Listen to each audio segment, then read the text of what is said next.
আসসালামু আলাইকুম প্রিয় শিক্ষার্থী বন্ধুরা। আজ 25 ডিসেম্বর 2024। প্রতিদিনের প্রকাশিত বিভিন্ন দৈনিক পত্রপত্রিকা থেকে সংরক্ষিত আমাদের আজকের এই কারেন্ট অ্যাফেয়ার্স। গতকালকের কারেন্ট অ্যাফেয়ার্সে তোমাদের জন্য প্রশ্ন ছিল, WHO এর তথ্য মতে বাংলাদেশ বিশ্বে কালাজ্বর নির্মূলে কততম দেশ? এটার সঠিক উত্তর হচ্ছে প্রথম। বাংলাদেশ ব্যাংকের প্রণয়নকৃত নতুন বিধান অনুসারে তফসিলি ব্যাংকসমূহের নিরীক্ষার জন্য নিযুক্ত করা হবে কোন ধরনের প্রতিষ্ঠান? উত্তর হচ্ছে আন্তর্জাতিক মানের প্রতিষ্ঠান।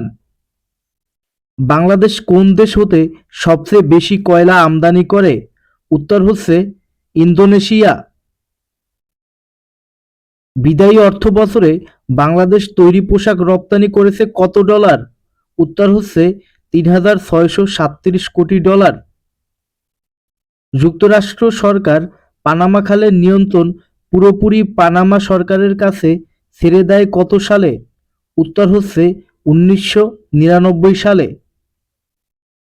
ক্ষমতাচ্যুত প্রধানমন্ত্রী হাসিনাকে ভারত থেকে ফেরত পাঠানোর জন্য বাংলাদেশ কি পাঠিয়েছে? উত্তর হলো কূটনৈতিক পত্র।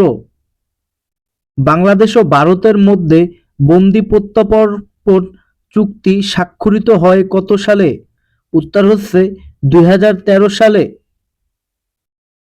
বিডিআর হত্যাকাণ্ডের ঘটনায় গঠিত ৭ সদস্যের স্বাধীন তদন্ত কমিশনের প্রধান কে? উত্তর হচ্ছে সাবেক BDR DG ALM Fazlur Rahman. ঢাকায় আন্তর্জাতিক বিনিয়োগ সম্মেলন অনুষ্ঠিত হবে কবে? উত্তর হচ্ছে এপ্রিল ২০২৫। টেসলা ও স্পেস এক্সের মালিক কে? উত্তর হচ্ছে এলন মাস্ক। নোট ভার্বাল কি? উত্তর হচ্ছে তৃতীয় পক্ষের মাধ্যমে লেখা আনুষ্ঠানিক কূটনৈতিক বার্তা। গণতন্ত্রের চতুর্থ স্তম্ভ বলা হয় কাকে? উত্তর হচ্ছে সংবাদ মাধ্যমকে। সোহরাব অ্যান্ড রুস্তুম কার রচিত মহাকাব্য? উত্তর হচ্ছে ম্যাথু আর্নল্ড। মেঘনা, পদ্মা ও যমুনা নদী একত্রে কোথায় মিলিত হয়েছে? উত্তর হচ্ছে চাঁদপুর। বিশ্বের দীর্ঘতম স্থল সীমান্ত কোন দুটি দেশের মধ্যে?